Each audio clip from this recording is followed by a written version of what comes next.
All right, everybody. Thanks for joining in. This episode, we are taking. Well, I was actually trying to think if we've done any other like blatant Jaws ripoffs. I'm pretty sure we have. Oh, I think we did. I can't remember. Gosh, I know we had to have done a few. But There was one or two down the road we did. I don't know. It escapes me. yeah, this episode we are doing a very, very. I mean, there is no hiding. This is the Jaws ripoff at all. I mean, they're even like throwing it in your face a couple points where like, yep, we're talking about Jaws. But we're doing a Jaws ripoff from the late 70s, even 1978 to be exact. And we're talking about Piranha. And I will say I am a huge fan of Jaws ripoff films. Like, we did Alligator. That's a Jaws ripoff film. So I'm a big fan of Jaws ripoff films, like the Nature Gone Wild type things. And I will say, out of all of the Jaws ripoffs out there, this film is my favorite one. Piranha, I love it. I love this movie from beginning to end. It's so cheesy, so corny, so much beer, so much popcorn needs to be had with this film. That it's a great film. Well, go ahead. No, I was just going to say, this movie, I mean, there is no hiding this is a Piranha or a Jaws ripoff at all, because they pretty much have the same storyline in some pieces of the movie. But then my favorite thing is there's like one point towards the beginning of the movie where she's playing the Jaws arcade game. So it's like, it's like just like pointing the finger, just like giving the finger to Steven Spielberg, just like, we're ripping you off. Nothing you can do about it. Absolutely. And I think if I remember correctly, I think that Steven Spielberg actually said that this was his favorite Jaws ripoff. I know one of the people behind the original Jaws said that. I'm pretty sure it was Spielberg. But yeah, this is basically take so they use the shark for Jaws, so they got to come up with something else. So, let's do piranhas, and when you think of piranhas, I don't know a whole lot about them, but I know that they're like in the Amazon, and they are these meat-eating fish, and they can kind of create a frenzy if there's some blood in the water and that kind of thing.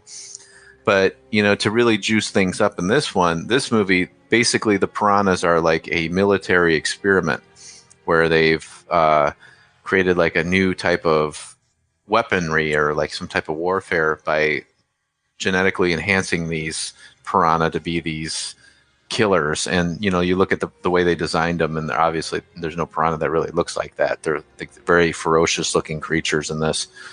But I kind of love that whole mad scientist aspect of this film. The beginning of this film, basically there's a couple of these hikers and they find this.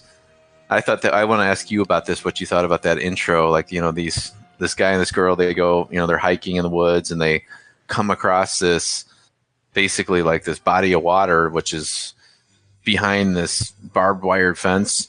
And what do they say? Oh, hey, there's this like pool here. It's very industrial looking. Why don't we go swimming in it?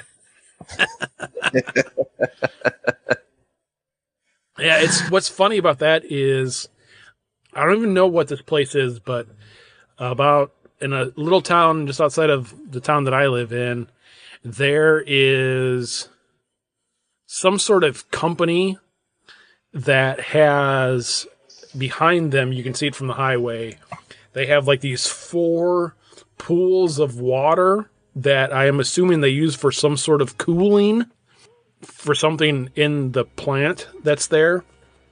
But they have like these like agitators in the pools, and like you can drive by these pools in say like January after it's been, freezing for months, and these pools are still like unfrozen and the water's still being agitated and stuff.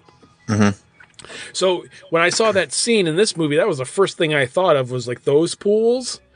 And because, one of the things, the guy, which is weird because that guy then says, or the girl says like, ooh, this water is perfect. And then like 5 minutes later, the other person's like, oh, this water is freezing.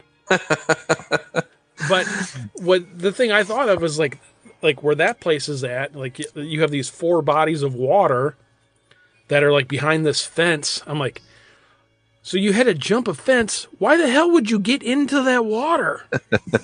Well, yeah, that's the thing about this. It's so funny because I first saw this film when I was a kid. I was actually it's go back a long time. This was one of those films that were on like TV all the time, like that came on TV, you know, back when after Jaws came out. So like the early 80s, they were pumping out all these, you know, Jaws ripoffs. Like we said, I remember like Alligator, Grizzly about the grizzly bear. Obviously this one, Piranha, Tentacles about the octopus, which was terrible. But I remember watching this when I was really little. And then we finally got a VCR, and I remember it was always in the back of my head, Piranha, oh, I want to see that. And I finally found it on beta, and we rented it, and it was one of those movies that I rented pretty frequently because I was totally into like the killer fish thing. And as a kid, watching that scene where they're like, you know, the hikers and they find this water and they jump in and like, you know, and all that, and it's like, it never like occurred to me that how stupid that is. Like, there's no way in hell I would ever do that. Like, would never do that. You know, you would never say, oh, look at, hey, there's like, you know, let's go through this, you know, fence here, you know, with all these caution signs. And let's like, oh, there's this industrial area. There's a body of water. Why don't we go swimming in this? That looks like fun. You know, there's all these pipes and stuff everywhere. I mean, it could be like a sewage treatment plant. Ugh. Who knows what that is, right? There's no way you would even, and those two weren't even like, they weren't even teenagers. They were like in their, 20s probably? Yeah, and they weren't high or anything. No. Yeah, there's no way you jump in that. I mean, I can see this like them saying like they go off to a little lake somewhere. Hey, let's jump in. Let's go skinny dipping. But not in a million years jumping into some type of like, you know, like industrial body of water. That's crazy. It's so stupid. It is. I have to say, not only, so you had that opening scene, which those two obviously died. Spoiler. But really, like, the first, like, handful of deaths in this movie are completely avoidable. For one, don't jump in the frickin' water. And then you had like the next couple of deaths after that where you had the guy that got his legs ate off and then the other guy that got sucked into the water because he had his arm in the water. And I'm just like, okay, so you feel something bite you? Pull your appendage out of the water. Oh, yeah, absolutely. What is wrong with you? Yeah, then we basically, so we find out that there's these missing people, you know, this guy and this girl went skinny dipping and into this water. They're missing now. And so there's this, the main character, she is like a private investigator? I can't remember what she was exactly, but she was something like that. Yeah. Cause that's what her thing was. She was finding people. Okay. So she's you know, hired to find these these two missing hikers. And she goes to this local town and gets the help of like this guy who, like the other main character, who is a kind of like the town drunk, basically. Yeah, basically he was a Ted Kaczynski, and yeah, pretty much. And so he knows about the area, and so she talks him into taking her on a you know, to find out about where everybody is, and they find, then he's like, oh yeah, by the way, there's this government testing facility up the road, let's check that place out. And you know, they find the body of water, and they meet, who is that actor, like the guy the scientist or whatever that's running that place. He's like in a ton of movies. Yeah, I think he's just one of those guys that we've talked about before. You know, you're like, oh, hey, I know that guy. And then he's just like in a bunch of stuff. Oh, yeah. Because there was a couple of guys in this one that were that way. There was that guy, and then there was the other guy that was the one guy from like Gremlins. Yeah. Oh, yeah. He was in that too. And because this is a Roger Corman film, Piranha. And also, we should mention too that the director of this film is Joe Dante. And Joe Dante, is his big claim to fame is Gremlins. Right. So he did, and so that guy, yeah, like is he the mayor of the town? Yeah. Okay, and he's also in Terminator, by the way, too. He plays the guy that works behind the gun at the gun shop, and he's also in another Joe Dante film, The Howling, and he plays the guy that at the bookstore when they're looking for the Oh yeah, yeah, because that's where you go when you need stuff for werewolves. Is you go to right. go to the You go to weird the bookstore. Right, exactly. So this is Piranha is a Joe Dante film, and he did The Howling, this one, and Gremlins, and I'm sure he's done other things too, but those are the three top on my list for sure. So yeah, anyhow, so the main character, she drains the pond or she drains the pool, and it ends up all these piranhas, these government creatures of warfare end up into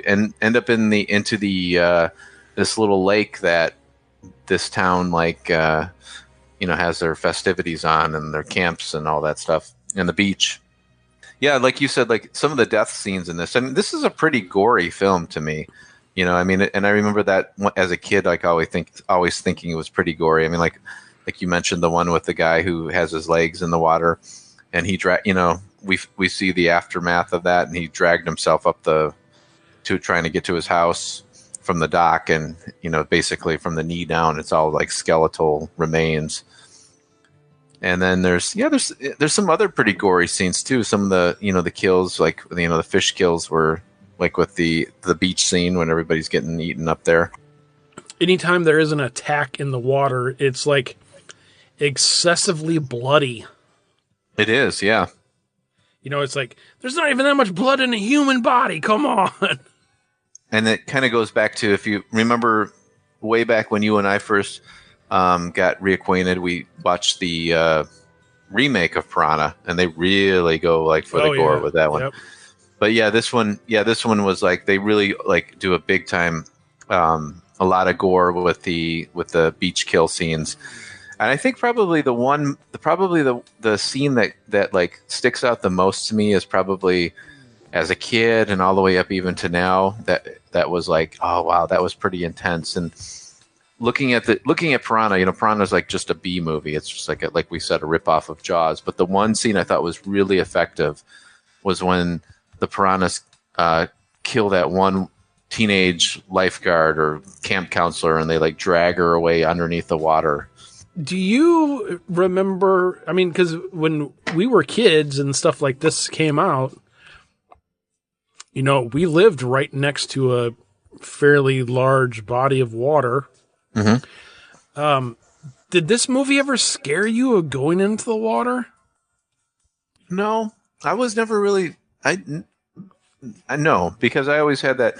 See, here's the thing. When Jaws came out, when I found out about Jaws, let's put it that way, because before I saw it, I had this obsession with sharks. And I started to, I remember as a little kid, like, going to the library and the school library and picking out books about sharks and piranhas and all that stuff. And so I was actually pretty well educated for a kid of what kind of fish were in, like, in the lake and in the ocean, and what was dangerous, what was not. And so I knew that the bodies of water that were near us were never had those type of creatures in it, so I never had that fear. Oh, okay. Because I was never afraid to go into.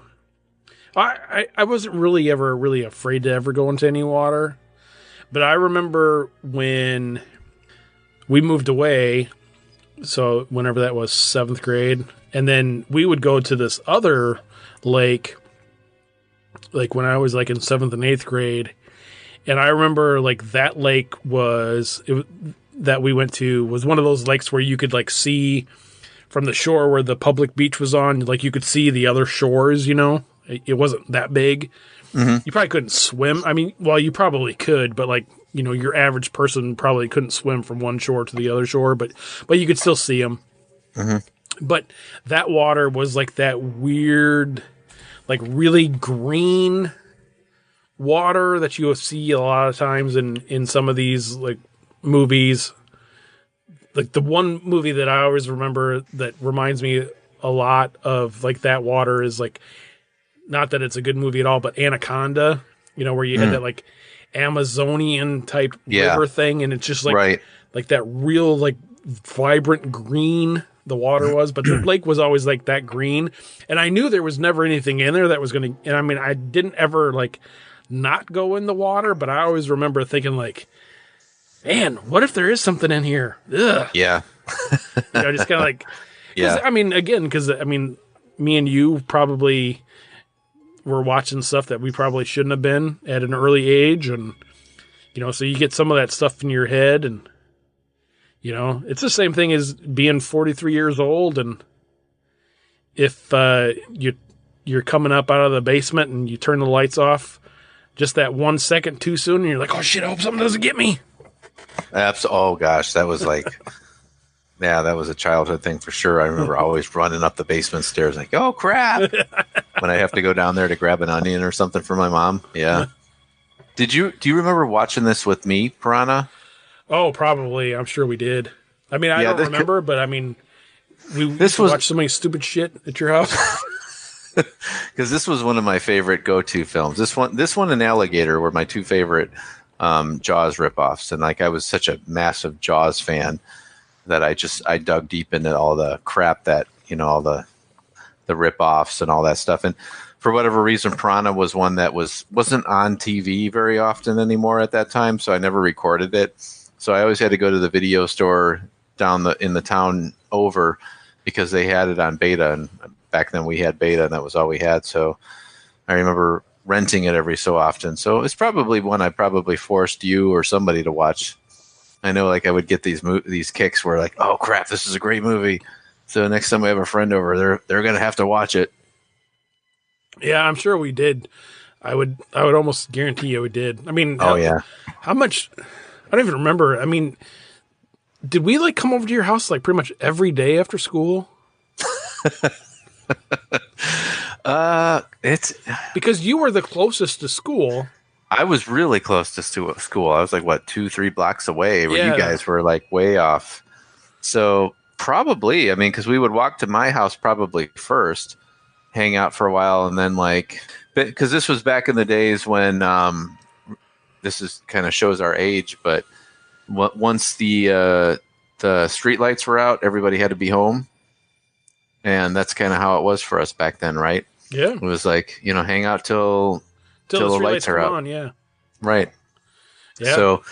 So it was like, why don't we come over to my house first, watch some movies, and and I think it's kind of funny because you and me were the only ones that like were really into the movies. I think like some of our other friends were like, okay with it, but they weren't like fully into it, and they were kind of more feeling forced. Whereas you and I, like, we would always just be like, we got to watch these.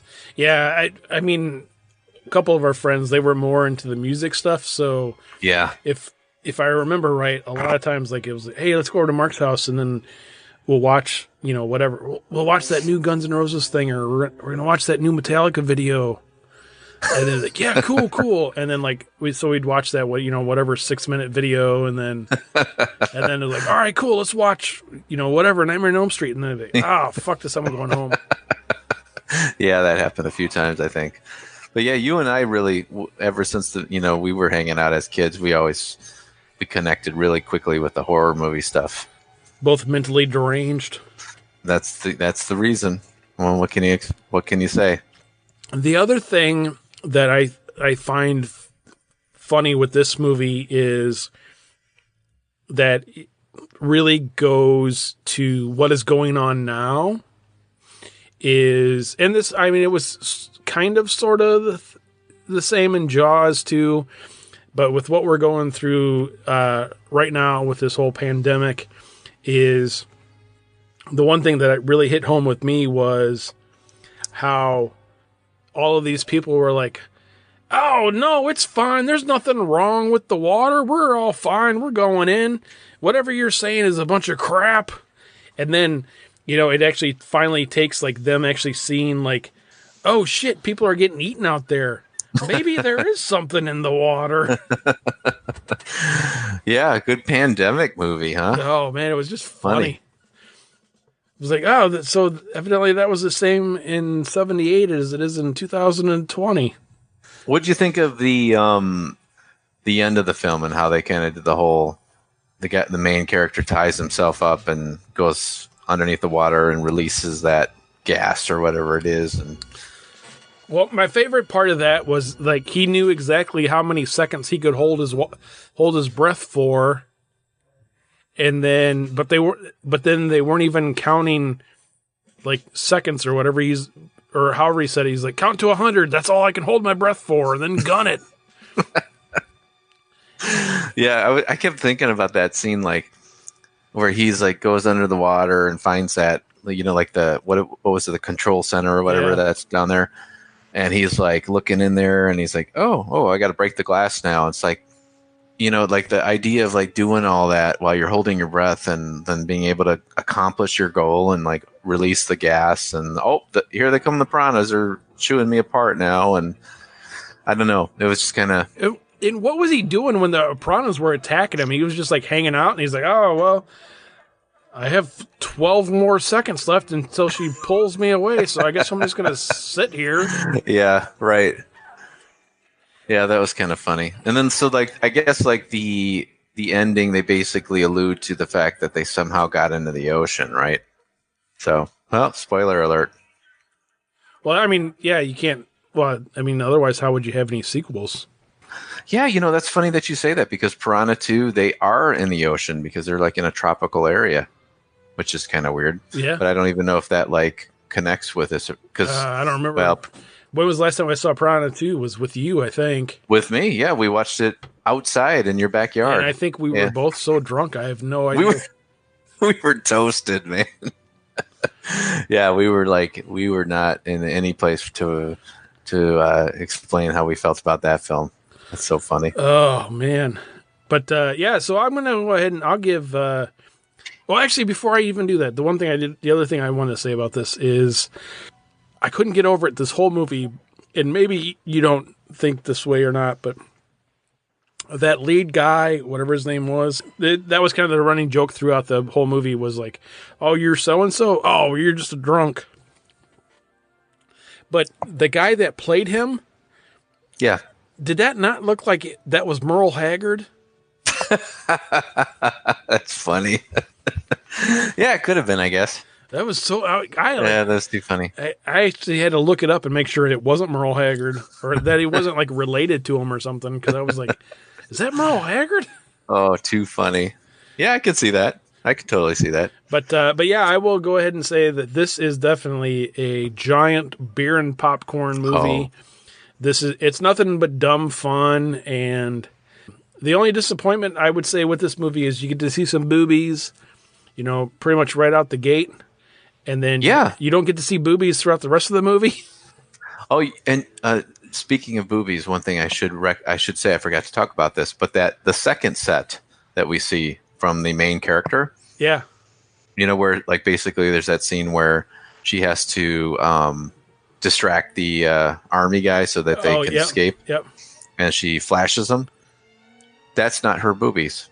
Oh, really? Yeah, for some reason, I forget I read about it somewhere a long time ago, that she didn't want to do a nude scene, so they did somebody else stepped in to do the flashing scene. So weird. I mean, it's so, in this movie, so you have like two sets of boobs, one at the beginning, and then like the other one, like if you blink, you miss them. And then there's a few scenes, though. There are a few more in some of the piranha eating scenes. Are if you there? watch. Oh, maybe I missed them. Maybe I was turned away. But I mean, it's just blatantly, blatant, unnecessary nudity, which is so funny. Well, this is a Roger Corman movie again. It is a Roger Corman movie. And, and I will say this one and, oh gosh, what was the other movie that would make a perfect double feature? What was that one? We did it. Humanoids from the Deep. Oh, yeah. Yeah, do these, and both Roger Corman, by the way. But if you do a double feature of Piranha and Humanoids from the Deep, and you are in for a treat, and you're going to need a whole lot of Miller High Life and a whole lot of popcorn. He's still alive? Corman, yeah, it's crazy. He's like almost 100 years old. He's like 94. Yeah, I know. He looks it too. He's got that kind of waxy look to his face now. But just like you, I give this a huge thumbs up. Big time beer and popcorn movie. Bring as much popcorn, as much beer as you possibly can because you're going to need it.